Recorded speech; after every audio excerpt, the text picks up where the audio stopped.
Making my way back into Marvel Snap after a nearly 2 month break has been a lot of fun. Absence definitely makes the heart grow fonder, and getting back into things, I've been remembering all of the things that Snap and Second Dinner do really well that other card games just don't. One of those things is live balance. Something that I think that gets lost in the churn for a lot of people, whether they're a returning player or someone that's trying to keep up and get every weekly release and figure out how to use their resources, is that Snap's balance team, generally speaking, does a good job of making sure that when they nerf things, they don't make them unplayable, and they're often buffing old things that are underperforming. What this means, if you're a returning player or someone that's new, is that you can generally be winning with decks that you just enjoy playing so long as they're cohesive and you're playing them well, rather than constantly chasing the content dragon and whatever new deck content creators like myself are hyping up, because invested players mostly want to care about brand new things. For today's video, I'm going to go ahead and highlight a bunch of deck lists that I've both enjoyed that are brand new, featuring shiny cards, but also I'm going to start by talking about a number of deck lists that I literally hadn't updated from before my 2 month break, that I came back into Snap and wanted to see if I could play them and have fun with them, and I could, and in addition to enjoying myself, I was also winning a whole heck of a lot. So let's go ahead and dive into talking about a bunch of my favorite decks to play in Marvel Snap's regular ladder format right now. Would it really be a Jeff Hoagland deck video for Marvel Snap if Bounce didn't get mentioned at least once? This heavily disruptive Darkhawk build of Bounce was my absolute favorite to play before my break, and I was really happy when I came back to get a bunch of wins with it on the ladder. You've got Darkhawk, Collector, and Bishop that scale up to be really large threat, and Spider Ham, Iceman, and Korg are a truly deadly trio that can disrupt whatever your opponent has going on and give you a chance no matter what matchup you're playing in. This deck list is a ton of fun to master the sequencing in, and it's a deck that lets you feel like you always are in whatever game you are playing up until the last minute. Your higher series cards that are important here are Darkhawk, the deck's namesake, as well as Nico Minoru for providing you with key utility and even extra stats in a lot of spots. After that, Black Swan and Toxic are probably the next most important, but they add consistency to the deck more than raw power, and I think it's serviceable without them. Spider Ham is the least important of your higher series cards. You can easily swap that out for a different 1 energy card that doesn't mind getting bounced back and forth, such as Rocket Raccoon or even Hawkeye. My other favorite deck from before my break was this Moon Girl's Thor's Amalgamation. It basically has a variety of different game plans that come together in different combinations in a way that is both truly fun and difficult for your opponent to predict. Moon Girl can copy She-Hulks, she can copy Rocket Raccoons and Hydra Bobs for you to play out alongside 2 copies of Hitmonkey, thanks to Black Swan making everything cheaper. She can go ahead and double up the Thor's Hammer as well as Stormbreaker to give you lots of stats on our 2 Asgardian friends, and you tie the whole room together with a little bit of disruption that armor can provide while also protecting our cards on our side of the board. This deck list is unfortunately not super budget friendly. I would go so far as to say Beta Ray Bill, Hitmonkey, Black Swan, and King Atiri are all non-negotiable higher series cards that are important for it to function. Nico Minoru and Hydra Bob have a lot more flexibility though. They can be replaced with any other 1 energy cards, either something that provides utility like Iceman or something that allows you to slam stats down on the final turn of the game, such as a copy of Titania. This classic Daredevil clog variation is still one of the most evil decks in Marvel Snap, and I think it's actually my highest win rate when I've played in the post-infinite ladder since I've returned.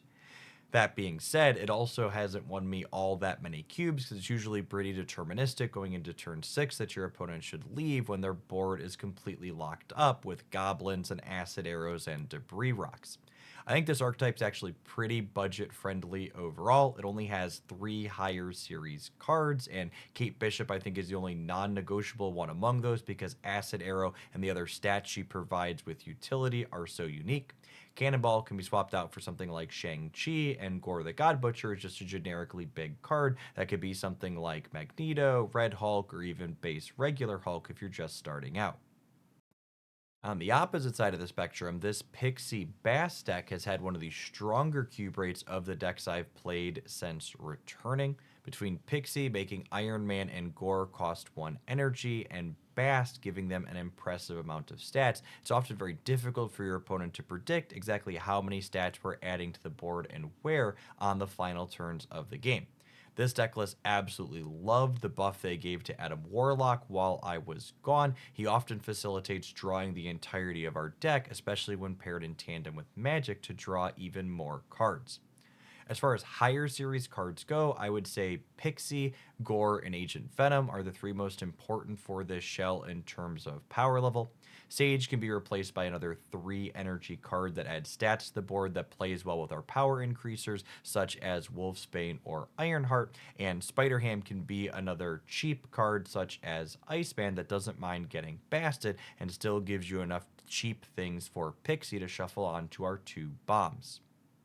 Our next deck list is the first in this roundup to sneak in a card that released during my break in Thaddeus Thunderbolt Ross. That being said, I think this deck is also a good example of how if you understand the deck list that you're looking at, it's pretty easy to substitute out things that aren't key to that deck's core game plan and still play functional good games of Marvel Snap. This deck list is basically as old as Snap itself and was competitive in various iterations before things like Hope Summer, Suitor, Thaddeus, and Spider Ham were even added to the game. The core game plan here is relatively straightforward. We're going to play a single, or in some cases, 2 She-Hulks for free alongside an Infinite after we pass with 6 energy unused on turn 5 or turn 6. Hope was previously something like Psylocke to give you extra energy, or if you have something like Luna Snow instead, she can work as well. Cards like Nebula and Spider-Ham are just cheap things that you can play out to get your hand empty so Moon Girl can copy your She-Hulk consistently. And while Thaddeus's added consistency to let you get your 6 drops more often is nice, it's easily substitutable for something like Armor that's going to provide you with utility in other spots against opposing tech cards like Shang-Chi and Killmonger. Next up, we have another Darkhawk variation being paired with Ronan the Accuser. Having 2 powerful ongoing cards at the top end of our curve means that Mystique can copy one of them to double up our stats across the board on the last turn of the game. This deck list features the same 3 disruptive 1 drops the bounce deck did at the start of the video in Spider-Ham, Iceman, and Korg that I think are a wonderful trio for disrupting a variety of things other people are doing in Marvel Snap. This deck list also gets to play Master Mold as well as Black Widow for additional disruption as well, who pair very elegantly with Gorgon, a card that is in the Sanctum Showdown card pool right now that makes things like those Sentries and Widow's Bite cost 1 more for our opponent to play out. Similar to the deck list that we talked about before this one, I think it's a good clean example of one where you don't need the higher series cards to have a good time with it. Gorgon, Nico Minaru, Spider-Ham, and even Grandmaster are all cards that, while they're nice to have, they're not core to the deck's base game plan like Darkhawk, the deck's namesake, is. Silver Surfer has consistently been a competitive card in Marvel Snap since it was released. While it's not the terror that it was many years ago when it was giving +3, it is an incredibly potent archetype that leans on the many disruptive 3 energy cards that Marvel Snap has, such as Luke Cage, Rogue, and Red Guardian in this shell, but there's lots of others as well, such as Mobius and Mobius that you can reach for depending on the metagame you're looking to attack. Once again, we have a number of higher series cards here, but the only one that's really absolutely key, in my opinion, is Sebastian Shaw, since his ability to gain lots of additional power from things like Silver Surfer, Forge, and Okoye makes him an irreplaceable stat 6 that was responsible for winning you a lot of your games with this deck. If you're missing any of the other higher series cards in this deck, truly gamer, it's the easiest deck to find replacements for. Find other things with 3 energy costs that you enjoy playing. Next up is a Pixie Spectrum deck list that has a lot of the same appeal that the Silver Surfer deck that we looked at a moment ago does, in my opinion. In addition to having some solid numbers that you output with Iron Man, Claw, and the deck's namesake at the top end of your curve, a lot of the strength in this deck is the fact that you get to play a range of disruptive ongoing cards like Luke Cage, Mobius and Mobius, and recent edition Gorgon that can win you certain matchups on the spot. The flexibility of just putting out raw numbers that your opponent has to keep up with, in addition to stopping whatever their game plan has going on, lets you get a lot of wins really consistently. Are there too many decks in this video? Hopefully some of you are still watching. Anyways, I've still got decks to talk about that I've been having a good time and winning with that I want to share with all of you at home, so thank you to the people that made it this far. Consider tapping the like button if you're still watching. Next up, we have a Thanos Destroy deck that I initially built to play in the Sanctum Showdown mode, but I wanted to take it into the ladder and see how it played out there, and honestly, it felt really clean there as well. You have such a range of impressive stats at your top end, and Mockingbird and Death that can get very cheap or even completely free under the right circumstances, and disruptive elements of Spider-Ham, Killmonger, and even Uncle Ben popping out Spider-Man feels quite potent in a number of matchups. This deck list's most recent card is obviously our current season pass card, Sam Wilson Captain America, where if you're someone who ever considers spending money on Marvel Snap, I'd absolutely recommend picking this pass up. Sam is so sweet in a number of things, but I also don't think he's required here in this particular deck. You could substitute him out for something like Squirrel Girl, who's another enabler for Mockingbird and even makes Death a little bit better alongside Killmonger. This Daken Bullseye discard deck is the only kind of stock meta deck in today's roundup, but it is kind of the natural evolution of a deck list that I had spent a ton of time working on before Bullseye released during my break, and I was super excited to come back into the game and be able to copy my Dakens with Frigga and Moon Girl and make them absolutely massive in a way that felt competitive. I also don't think it's a coincidence that this is one of the meta decks because it's easily one of the more powerful things I feel like I've played. When all your pieces come together, it feels like it's really difficult for most things to beat you.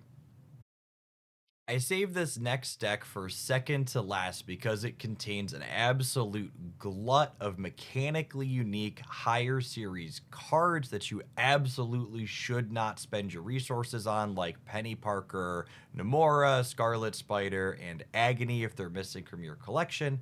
That being said, if you're someone like myself who's financially irresponsible and gets everything in Marvel Snap, this deck list is a good example of what I'm talking about when I say Marvel Snap has good live balance. You can kind of play anything if you're playing it well.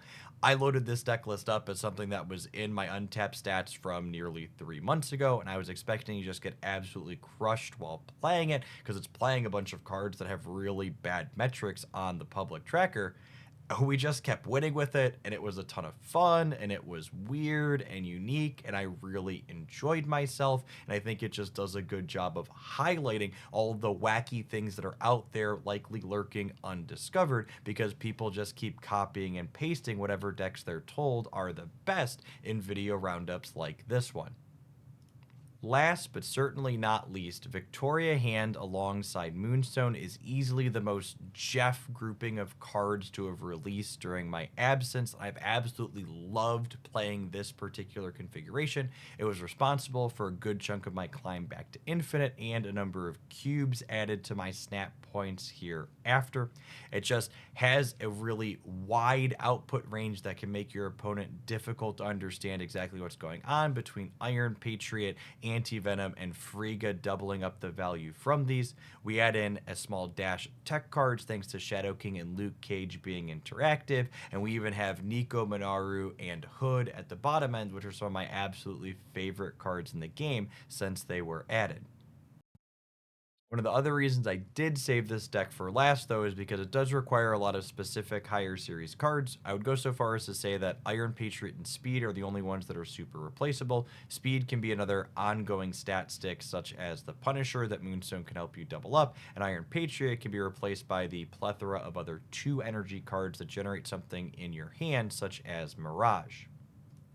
Hopefully this video not only gives you some ideas of decks you can build model off of mine, but maybe it gives you that extra push you need to jump into brewing something of your own with some underappreciated cards that you enjoy playing. I'd like to close out by giving a special shout out to everyone who continued to support my content while I was on my Marvel Snap break. I know the other things that I was exploring weren't for everyone, but as I've been doing this job for nearly a decade now, I know it's important to take a break when I really feel like I need one, rather than continuing to push through and be bitter and frustrated in the content, making it not truly enjoyable. If you liked today's video, speaking of things that you enjoyed, make sure you smash that like button. If you want regular Marvel Snap content in short form here, make sure you're subscribed to this channel. And if you want daily sweet Marvel Snap deck highlights covering a lot of the things that I highlighted in this video, make sure you subscribe at youtube.com/Jeff Hoagland, or drop by my live stream at twitch.tv/Jeff Hoagland. We're going to find me making Marvel Snap content 4 to 5 days a week yet again. Thanks for making it all the way through to the end, and I hope your next games are fantastic.